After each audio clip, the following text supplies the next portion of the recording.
Okay, good morning. Hi, I'm Natalie. If you don't know me, um, oh, managed to get out for a walk today at Echo Beach, which is north of Canggu in Bali. This is the lovely Echo Beach, far away in time.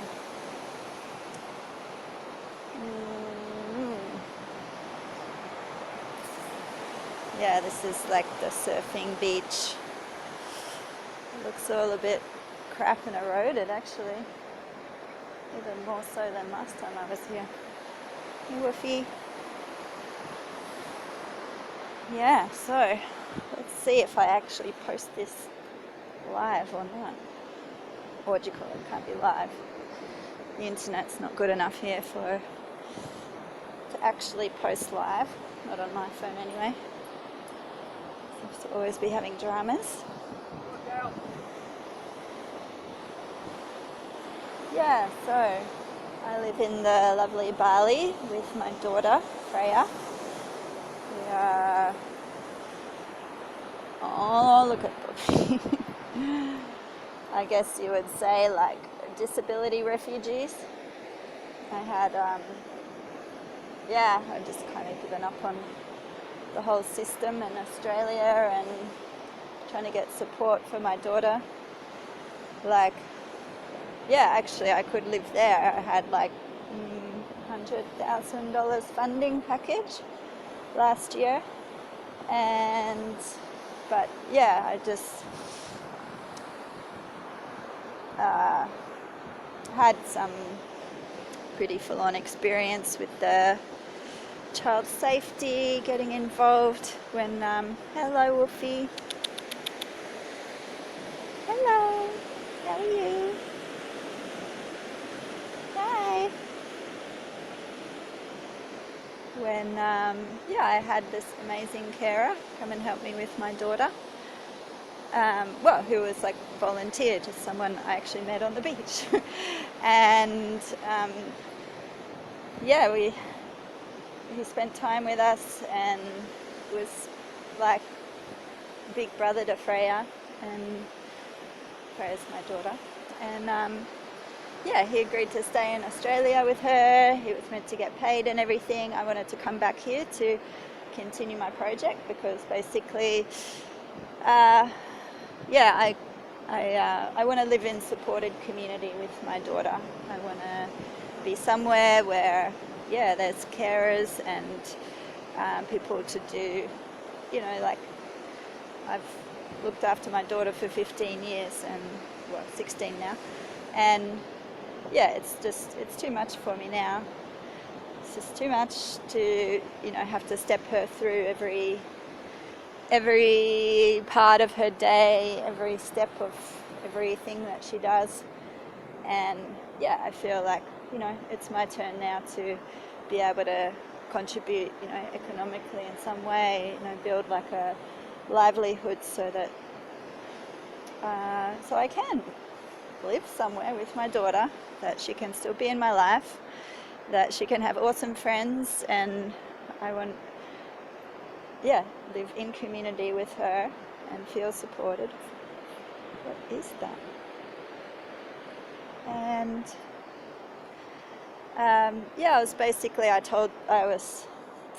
I said to the people that sit on their funding seats like what I was doing and what I wanted. Like I want Freya, I want to find other families interested to like co-invest, so Freya and some other kids can have a house that they share. There's a carer bedroom, like I live close by, I'd basically, oh my god, am I going to cross this? They know my situation, like I was basically on the verge of having a nervous breakdown living back in Australia, and just can't, trying to cope with her on my own, and I can't,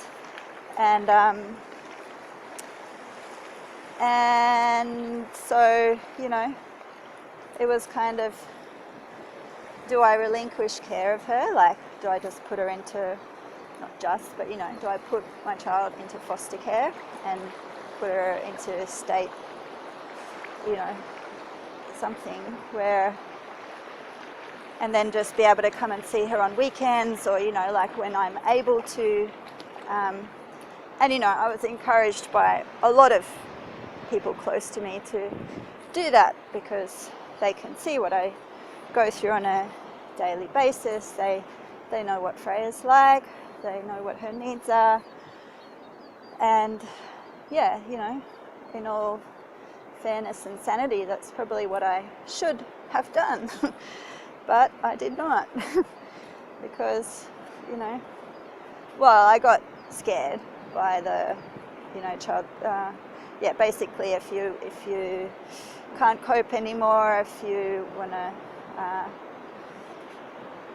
what they say, like relinquish care, you basically have to go to child safety, basically say, look, I'm a shit parent, no, you know, like, go to child safety and relinquish, and you have to go to court, you have to stand in a courtroom and in front of a judge say, like, why you can't look after your child, and yeah, it's all this pretty full-on intimidating process. And then plus they said, oh, she could be moved around Queensland every 2 weeks, you know, there's no foster carers that, you know, there's no family or foster home, or there's no institution where she could actually go and live or stay, so, you know, you might not get to see her. And I'm just like going, what the fuck are you telling me? Like, are you serious? And, you know, I mean, she's my daughter, and of course being a female as well, like, they're telling me this, like, I'm like, fuck you guys. And yeah, it just totally scared me. Even though, you know, I know someone who's actually works in child safety, and she said, look, they just tell you that to scare you. They don't want, you know, everyone relinquishing their kids into care. And she said they have just opened up like a care home, because, you know, it's actually, they only have the what do you call it, like where the people with disabilities live in a house, maybe it's a share house, they have staff come in. It's it's only for adults post 18, and that's what these funding people were telling me as well. They're going, it doesn't exist. And I'm like, yeah, but this funding, the whole reason behind the NDIS is to help carers join the workforce again, to become economic participants, you know, to like create the future that is that is their vision, or their, you know, person with a disabilities vision. And, you know, I think maybe me and Freya share the same vision a bit. I mean, I know what she enjoys. I know some of what she can do. Like, I mean, she surprises me all the time, because when I do have other people come and work with her, like, yeah, she's, you know, learned to dress herself. Wow. And yeah, you know, she's a teenager. And so yeah, they're telling me, oh my God, they're telling me it doesn't exist. And I'm like, of course it doesn't exist. That's why they brought the funding out, is so that people can create it and work together to do that. But they're not doing anything to help families, actual people, get together and create these visions together. I mean, that's really only the not-for-profit realm. Like there was Blue Skies conversation a little while back. That was actually all before the NDIS actually came in, and I mean, that was one of the forums and areas where people were actually getting together and talking about, you know, what is their vision. Like with the NDIS plans, there seems to be all these, yeah, everyone's got their own plan, but how does that actually all working together when, like for me, cooperative care, cooperative custodianship, like, and that whole aspect that there's so much in our culture that now we pay for, whereas before, you know, that was free. Like, I mean, does your mother charge you to raise you? Did she charge you to give birth to you? Like, and the actual economic value of the, you know, you look at yin and yang, like, of the yin things that we do, you can't actually, you know, if you were actually to put an economic value on them, like, it just wouldn't even be worth going to work. Like, I mean, look now at childcare, like, most people, I don't know how much it is, but, you know, half your salary just goes on childcare. Like, all these things that people used to do naturally, that's, you know, still naturally in the Asian culture, like, you know, hasn't been totally monetized and, you know, commercialized the crap out of. Like, that's all stuff we can, for me, my vision, we do that together. And it's beautiful here in Bali because in the local Banjar, which is like the local council or village, like they have Banjars, villages, I forget which one comes first, and the bigger area, you know, they have these, you know, it's all locally run, it's all family based, it's all, you know, essentially tribe, because the culture here has never actually been displaced from its own land, and so they still hold these basically local districts. And so, yeah, people in those villages, Banjars, like, you have to go and do your community service. You have to go and do the work, you know, at the temple or whatever it is. Everyone has assigned tasks and jobs and things they have to do as a community service. And you see how it works here. I mean, people hardly have any money, you know, like, but I mean, the Balinese, they are quite rich actually. They're smart. But yeah, it's just this cooperative culture where, you know, you don't see people begging here in Bali, like, and people are, yeah, everyone just works together. There's a real sense of cooperation. That's all I can say.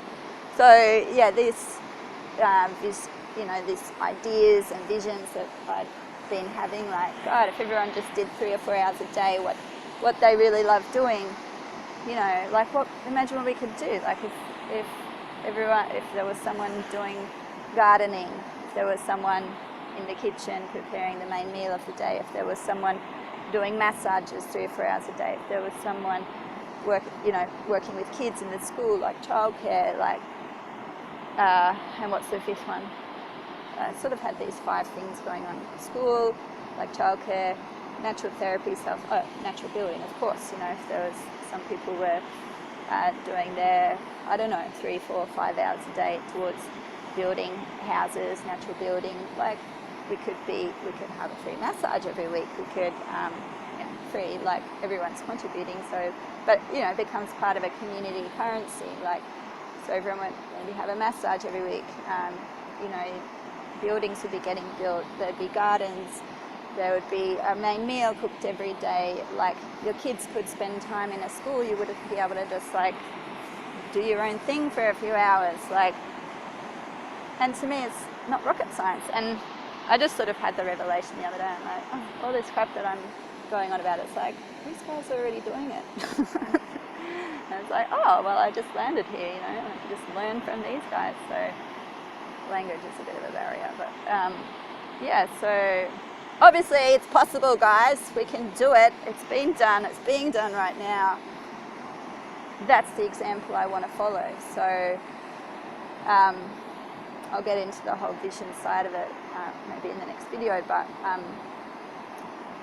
so I've got people in Australia saying to me, it doesn't exist, no. I'm like, yeah, but this is what the funding's for. You know, we can all actually get together and work on this as a collective, and that's what needs to happen. But I don't see that the system is ever actually going to get behind that, and the bureaucracy just, it's not in their realm, it's not their function, it's not their way of thinking. It's up to us as parents, and who, you know, care about our kids, who care about their future, who care about who's going to manage their future, especially when we're dead.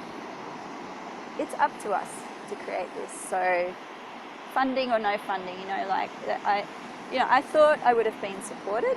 Like I had everything in place for our friend to stay with Freya. He stayed there with her. I came back here for a month to work on the workshop side, because basically that's building the local business here that, you know, basically specialises in building bamboo houses. I love bamboo. I find it just meditative, you know, just being able to work with bamboo. And I love design. That's my passion is not really architecture, you know, design, natural building, sustainable systems, ecologically friendly living, earth friendly. So, you know, and that's what I'd like to do that's my you know, my passion, my career, what I want to move into. And so I came back here and helping set up this local business with some local craftsmen to turn that into something where people can come for workshops, they can come and learn about working with bamboo.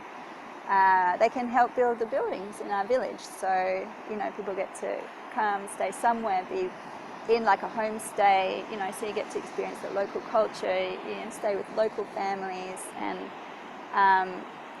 then you're also contributing to helping build this village for kids with special needs. And learning something you can take home and build your own bamboo house later with. So, and so that's basically what I came back here to do for a month in May. And basically shit fell apart back in Australia. Like they didn't pay him. Like, you know, I left and they said, yep, everything's fine. He's going to get paid. He's going to get 1 night of respite a week. Like basically it was all a shit fucking fuck up. Yeah.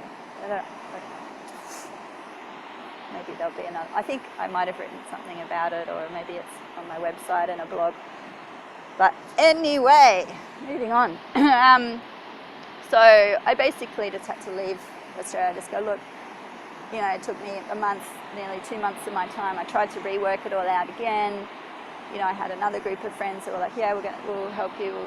She can stay, you know, there overnight. Had everything organised, you know, like being, you know, them being the eyes and ears just through the night, because I had all the funding for the carers to come in the morning. I hadn't used any of the funding like earlier in the year because I just battled it here in Bali. Like I did have a carer here, but you know, everything was still very new and strange, and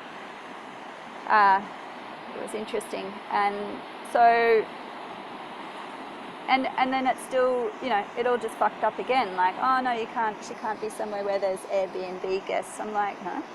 You know, oh, there can't be anywhere where there's like going to be like volunteers or people that are strangers unless they're pre-approved, which takes, if you're a volunteer, like 3 months for, what is that, blue card place to actually approve someone that, you know, they're not a pedophile. And I just went, are you kidding me? Like, and how my daughter's learned and how I've survived in the past has been, you know, like having, yeah, some Airbnb guests, but mainly like HelpX, like volunteers come and stay with us. They do like 3 or 4 hours work with Freya every day. Gives me a chance to work in my business, gives me a break, like gives her friendships and opportunity to, you know, form, you know, relationships with people, you know, build her, you know, not build, what do you call it, you know, have her own little personality, have her own little friends, have her own little social thing, because in the school, like, she really wasn't getting that anymore. She was only getting like, half an hour a week in the classroom with the mainstream kids, and you know, it's like, what kind of life is that for her? And I guess kids her own age, you know, going through teenage stuff, like, yeah, they lose interest in her when they were younger. Like, it was great for her. But now, you know, like people that come in, like travelers and stuff, like people who play music, like, yeah, she gets to have her own experiences, have her own friendships with those people, and yeah, the people that we've had stay with us have just been really lovely and amazing. And like I said, you know, I had a French couple stay with me for 5 months, and the guy worked in disabilities in France, and he actually taught her to dress herself, which I never thought she would do. Like, of course, with mum, like, of course mum's going to do it, you know. So And yeah, so, and they're telling me this, and I'm like, are you kidding me? Like, what, why don't I just, okay, so I'll just like go and lock ourselves in a fucking, I don't know, like forest shack somewhere and just watch and die, like, you know, with no social interaction and or anything. And I just went, you know what, guys, you can take your funding, you can shove it up your ass. I don't know what I'm going to do, but I'm getting the fuck out of here. And I left, came back here with Freya, had about 2 months of like absolutely no support. I mean, I've got Arif, Supri, that my friends doing the work, well, it's not workshop yet, they're building me a house, so, you know, doing all the house building stuff. And then, yeah, about 2 months ago, I found Amelia, the amazing Amelia, and also the school where she's going now. Like, it's quite hard to find things in Bali, you know, if you don't speak Indonesian, so anyway, it all happened. I got, you know, actually put to at Bali Street Kids. She said, oh, why doesn't Freya come to the Sunrise School? I'm like, Sunrise School? I've been there, but didn't know they had a special ed unit. And yeah, so now basically she goes there every day from 8:30 to 1:30. They have a full-time OT in the classroom. Like, it's just a class for special needs kids, but it's within like a, I guess, it's not really mainstream school, it's actually more like a Steiner school. So it's like the perfect thing I always wanted for Freya, you know, from when she was little. And I remember when we first got back to Cairns and we went to the Steiner School open day and basically got told to fuck off. Well, no, like, we were watching the kids' performance and they asked us to leave because Freya was making like, or, no, she was clapping at the wrong time and maybe making a little bit of noise as she does, so, and we got asked to leave, so that was, you know, the end of my Steiner dream for her at that time. So yeah, it's like amazing to realise here, like, wow, she's actually got that beautiful kind of school, you know, it's a beautiful bamboo building with, you know,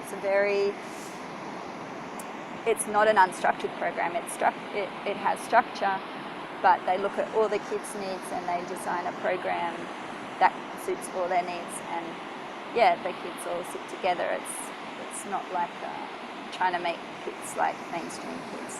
They can kind of do their own thing a bit, and they have varying needs in their classroom, and yeah, it's just beautiful. And it's so nice to see her start to make friends again and integrate again, because yeah, when we were after living in Philippines and when we came back here October last year, yeah, I was quite hard to find schools and everything. I mean, we went around and visited places, like for a day here, a day there, like there's some great places, you know, but in terms of having some stable friends, some people, other kids that she can spend time with, and yeah, become more like routine. And she's starting to join in more, participate. Before she was very like, just wanted to do her own thing, like didn't care about anyone else.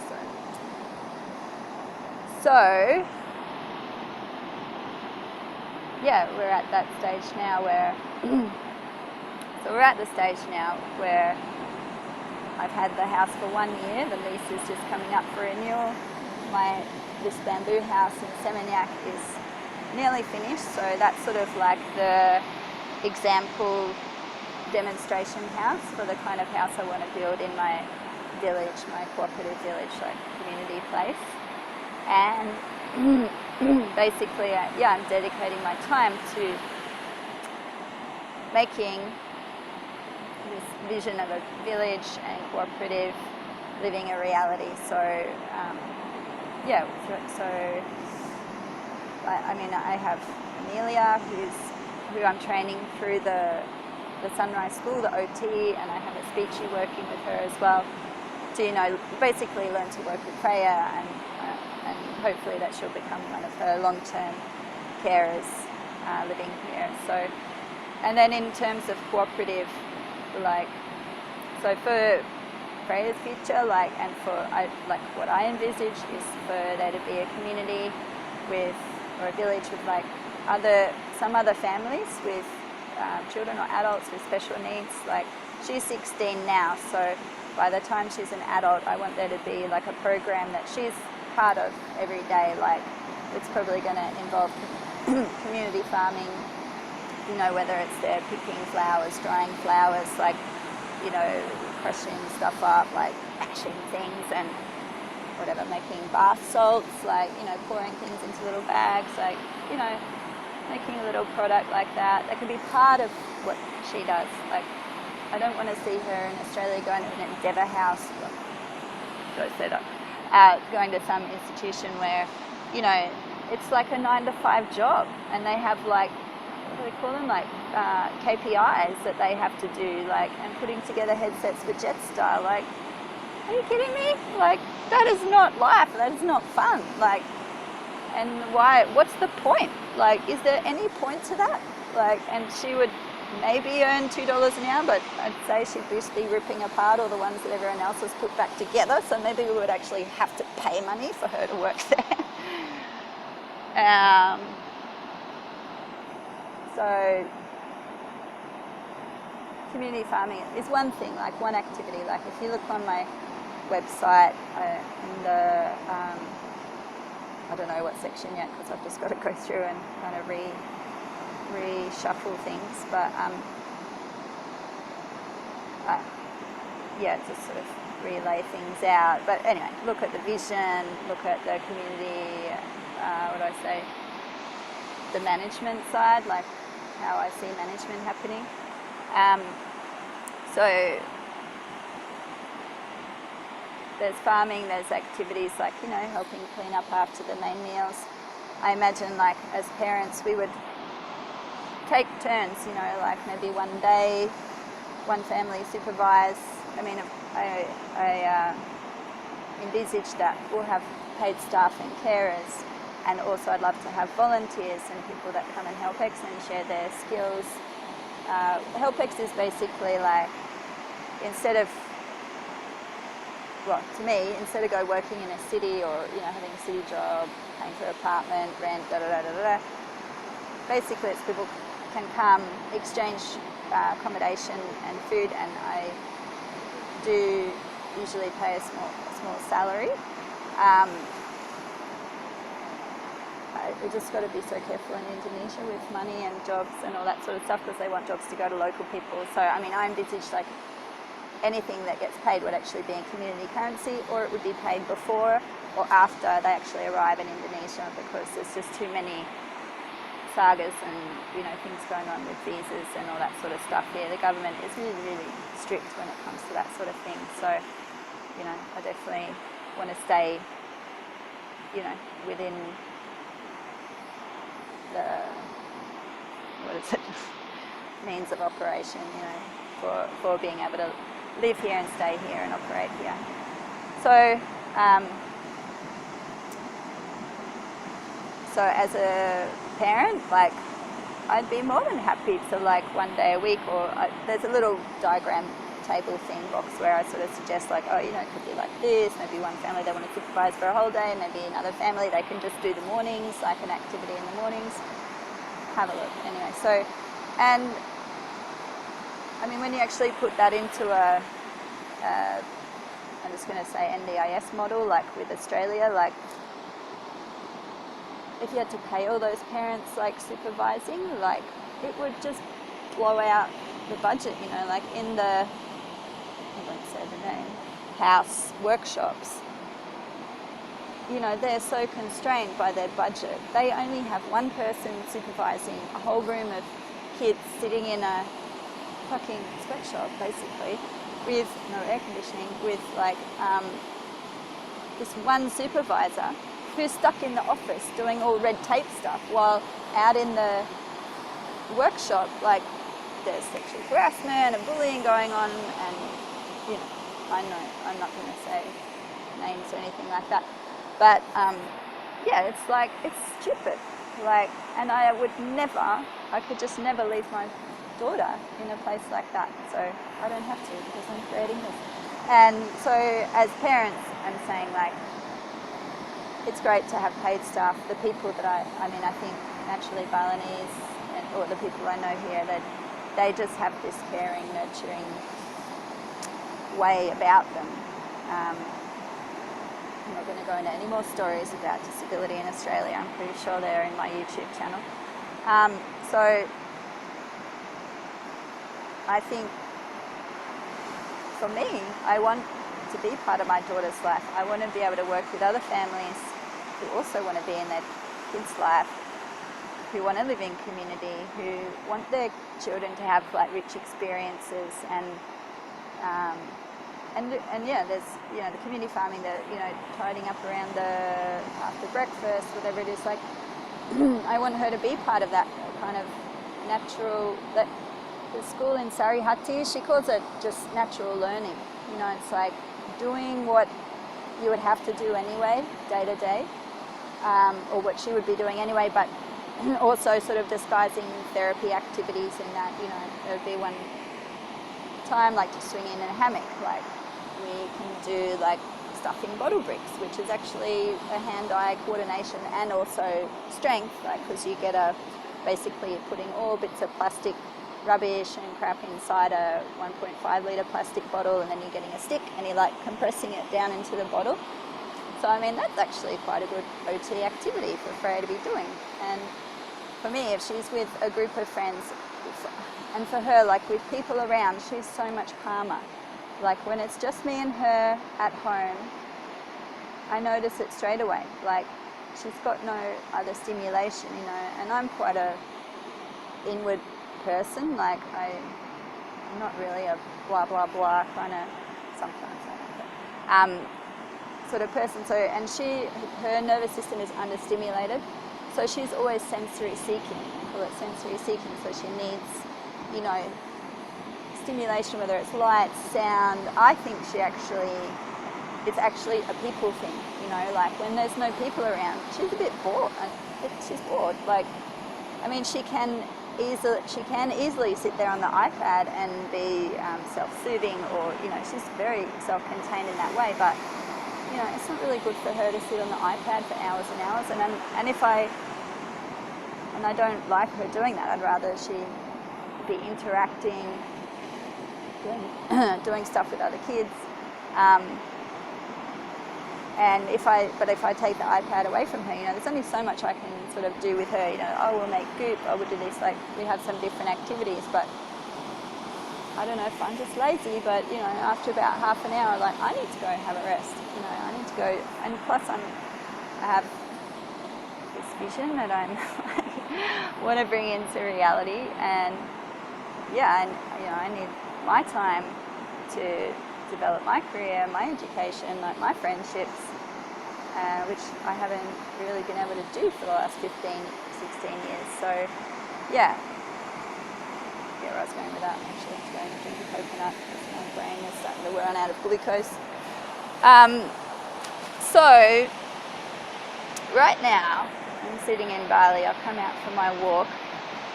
I'm a little bit stressed about the whole money thing. Like, I mean, I have a bank balance, you know, I have a payout from child support, which I want to invest into, like, into this place, into this initial place, which is going to be this village with cooperative care, with other families that want to come and spend time with their person with a disability, be part of for them to be part of an activity program where they're stimulated, where they're, you know, have friends, they have quality experience.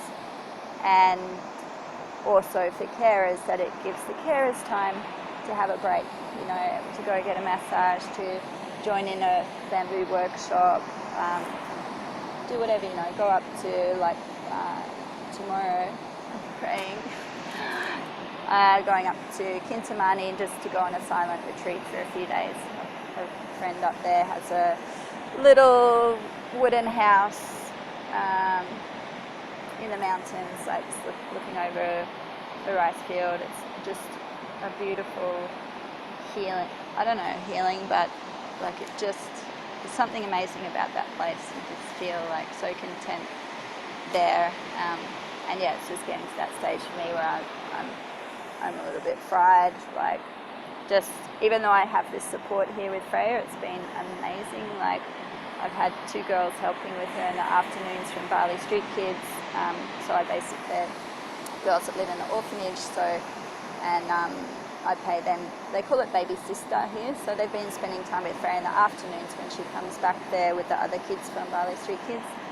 And that has enabled me to just go hard on building this bamboo house, because it was actually, I think it was only, well, it was 1 or 2, oh no, it was a month. Just, you know, getting everything ready, and then we'd put up the pillars, and then it started raining. So, and then it was, you know, Christmas and everything. So the last 2 weeks I haven't done a lot. Cyprian and Arif, of course, still been there, like working away, but I've been missing out. I've been at home with Freya, and people have been on holiday, and it's been Christmas, So, yeah, it's, you know, I have this amazing support, but it's still that thing of like, every day, organise, and it's just that time now where I just need to go somewhere for a few days, totally uninterrupted, just stare at the fucking ceiling, like just do absolutely nothing. And this beautiful family that lives there, they just prepare everything out of the garden. It's all vegan, but usually I have to get it on load at some stage because I can't survive without protein. And yeah, that's the time I'm feeling it is now for me, to be able to go and do that. So I have another lady coming for a few nights to come and stay with Freya overnight. She's another local lady. She's really beautiful. She's a Muslim lady. Her business is in catering, but of course everything's quiet. I would have thought now would be the really busy time, but I think everyone's, I don't know, I forgot. I didn't really ask her the details, but she had some time. I'm fucking grateful. She's going to come and stay in my house. I'm going away for a few nights. I have one slight other thing I have to sort out first. And yeah, just to really soak into, right, this vision. Now I feel like it's time to, you know, to make that a reality. How does that actually going to look in physical form? Like, how do I invite other families to co-contribute to this? You know, is it anything even anyone else would be interested in? I don't know. But from everyone I've talked to over the last 2 years, like, they're like, yeah, man, you've got to go with that. That's such a great idea. And but yeah, a lot of it's for me looking at. Well, it's not really looking, it's just, you know, opening up to the inspiration, like, okay, so how I see this starting, how I see it, I mean, I would like it to be a full-time living place for me and my daughter. But there's not many people out there that could actually just go, oh, yeah, let's drop everything, let's just, who are these guys? Let's drop everything and, you know, just move to a foreign country and not have any income. No. Like, I mean, that's basically what I've done. I can't work here. I've just, you know, I had a bit of a disaster with my bus. My friend was meant to be paying me some rent for that. He didn't pay me any rent for 5 months, and, you know, that was basically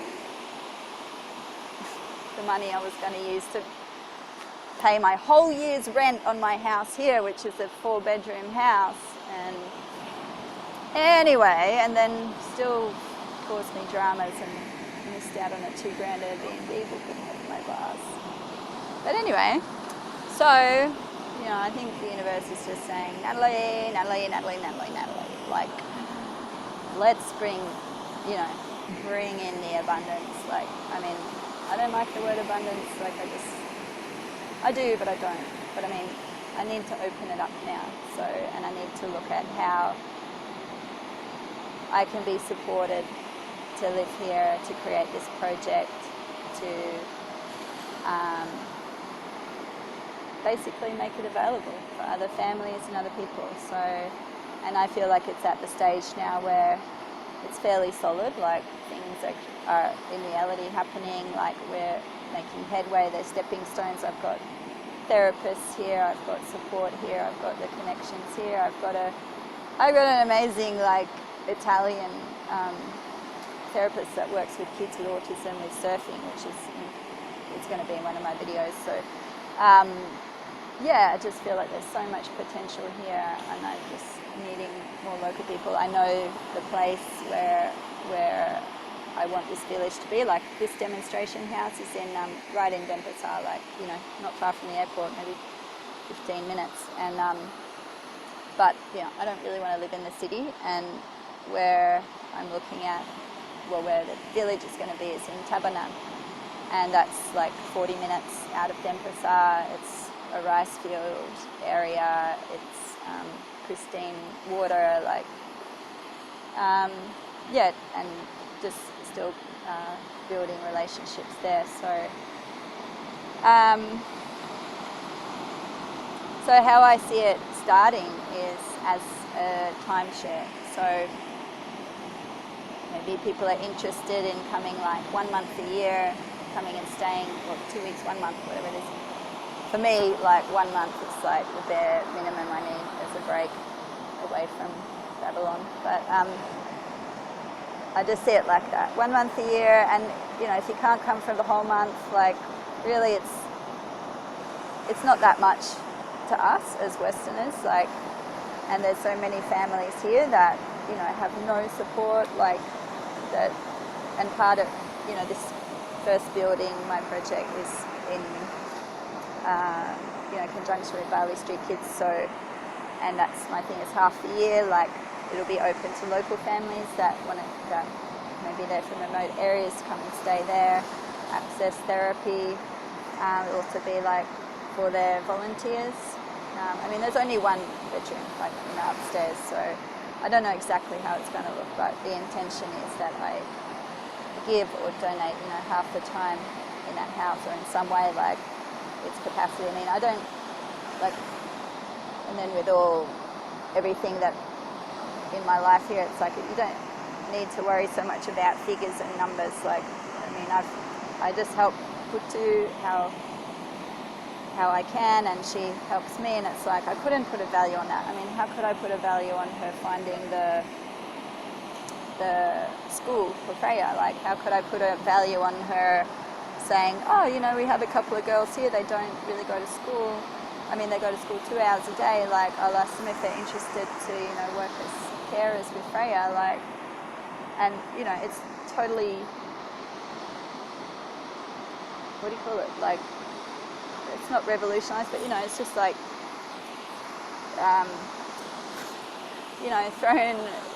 not thrown. I mean, I just can't, like, I could have never planned that. I can't put a value on it because it's just so unexpected. If I'd actually tried to go out and find that, like, I mean, I did. I put ads on the Bali friendships and that sort of stuff. I have got a lady that's going to come and teach English with the kids in the afternoons. But yeah, it's like, it's just enabled me to, whereas before I was totally, all the time with Freya, like, I always had to, she was always beside me, or she was always close by. I was always having to watch her, and just to be able to free up my time like that, like, yeah, sort of like a revolutionized my life. But it's still not the right word. Yeah, like, I'm going to put together like a thing of how I see it happening. Of course, that's what I'm saying, like, as a timeshare, you've got like a thing like month by month. So you might come here for 1 month, 1 year, and stay in, whether it's the house in Denpasar or whether it's the first house we build in Tabanan. And we also have another house in Tabanan next to there's another orphanage there. So there's a couple of photos on the website of Freya hanging out with the kids there. So yeah, that's how it'll start, like as a timeshare. Like, people co-invest like once a year. Like, I work on the training people here. I'm working on the building staff, like getting contracts in place and everything. On another note, I'm really not really a land ownership person, and I'm still working that out at the moment. I mean, in an ideal world, like I would, the third part of my project is going to be in Sumba, but it's probably going to be in about 5 or 10 years, like when I finish this one. And then there, like I want to make something that's totally cooperative, as in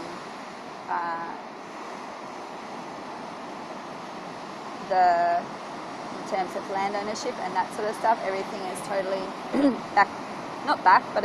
totally forward to tribal, where it's not like land ownership and legal agreements and that sort of stuff. It's totally cooperative. It's like,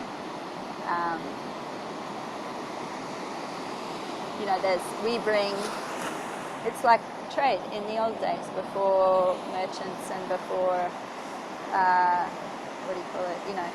all the fucking pirates and conquistadors and all them. People would go and offer something, like the gifting culture, I want to be able to offer, like, we can help build houses. Actually, our trainee from Bali Street Kids, I've got him employed on my project. He's from Sumba, and he's just, man, he's so talented. And Sumba is a place where time's getting away.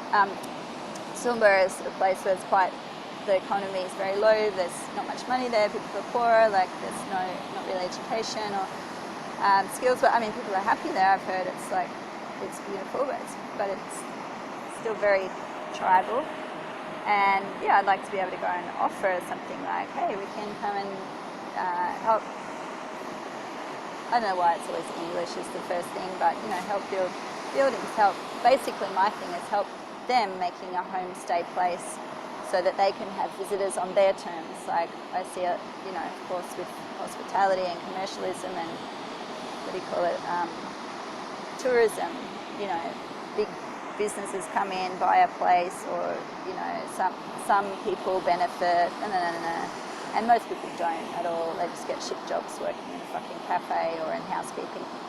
Whereas I would like to see actually together build something that is someone's home or part of the community collective resource, where it can be somewhere people come and stay and visit. It brings an income for the community. It's managed traditionally, the traditional way, like just the way things get set up once a Western government's been in there. It's just open for corruption. Like I think the traditional systems are much more transparent, and that's also